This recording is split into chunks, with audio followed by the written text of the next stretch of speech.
எல்லாருக்கும் வணக்கம்.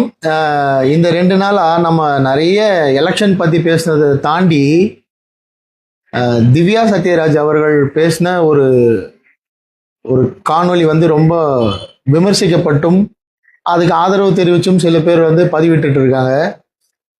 அது நமக்கு பெருசா பிரச்சனையா தெரியல. ஏன்னா அவங்க பேசினா சில ஆயிரங்கள் அவ்வளோ பேர் தான் போய் சேரும்.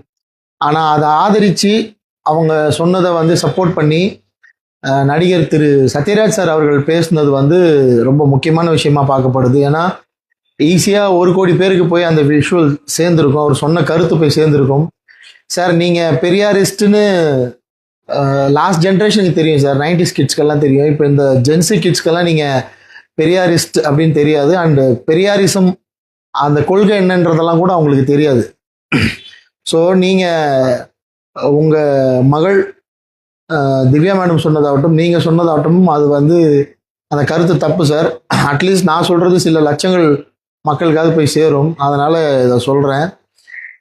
நீங்கள் 2 பேரும் சேர்ந்து சொன்னது என்னென்னா, லிவ் இன் ரிலேஷன்ஷிப் வாழ்கிறது தப்பில்லை, கல்யாணம் பண்ணிக்காமல், அதாவது தாலி கட்டாமல், மோதிரம் மாற்றாமல், நிக்கா அப்படின்ற முறையில் இல்லாமல், இந்த எந்த சடங்குகளும் இல்லாமல், ஃபேமிலி இல்லாமல், பெற்றோர்களோட சம்மதம் இல்லாமல் திருமணம் என்ற பந்தத்தில் வந்து நீங்கள் வாழ்கிறது தப்பில்லை. திருமணம்னு சொல்ல முடியாது, அதை பிடிச்சவங்க கூட சேர்ந்து வாழ்ந்துக்கலாம், எப்பெல்லாம் யார் யாரெல்லாம் பிடிக்குமோ அவங்க கூட சேர்ந்து வாழ்ந்துக்கலாம், அது தப்பில்லை அப்படின்னு ஒரு கருத்து.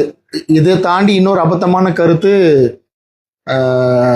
குழந்தை பெற்றுக்கலாம், கல்யாணமே இல்லாமல் நீங்கள் வந்து லிவிங்கில் யாரோட தேவையும் இல்லை, சயின்டிஃபிக் முறையில் கூட நீங்கள் குழந்தை பெற்றுக்கலாம் அப்படின்னு வந்து சொல்லியிருக்கீங்க. லீகலைஸ்டு முறைப்படி இல்லாமல் குழந்தை பெற்றுக்கிறதுக்கு உங்களை மாதிரி ஆட்களால் முடியும். ஏன்னா குறைஞ்சது பேங்க் பேலன்ஸாகவே உங்ககிட்ட மினிமம் பேங்க் பேலன்ஸாகவே ஒரு 25 crores இருக்கும், உங்களுக்கான சொத்து வளங்கள் இருக்கும், நிறைய இருக்கும். அதனால் ஒரு குழந்தைய பெற்று நீங்கள் யாரோட ஆதரவும் இல்லாமல், எந்த சப்போர்ட் இல்லாமல் ஒரு 3 மேடு 4 மேடு வச்சு நீங்கள் வளர்த்துருவீங்க குழந்தைய.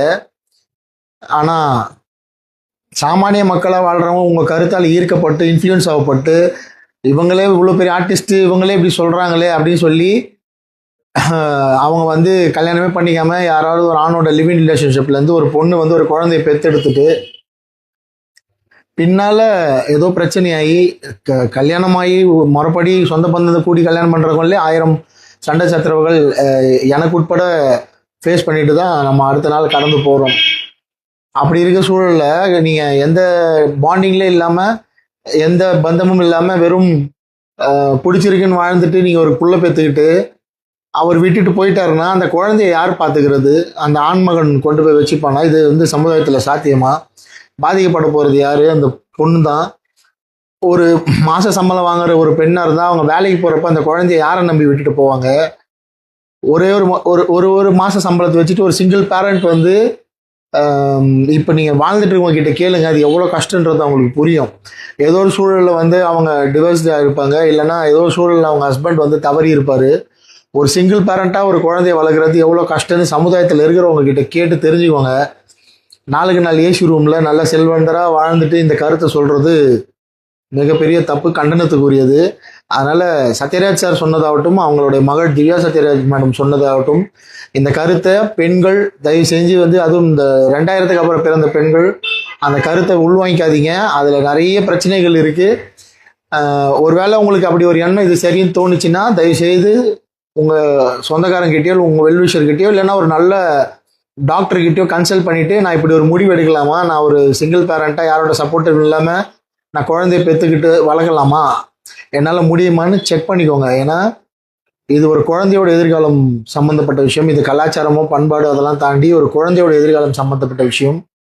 ஸோ இதை சினிமாவில் வேறு யாரும் எதிர்த்து பேச மாட்டாங்க, நல்லா தெரியும். அதனால் சில லட்சம் மக்களுக்காவது இது போய் சேரட்டும்னு நான் சொல்கிறேன்.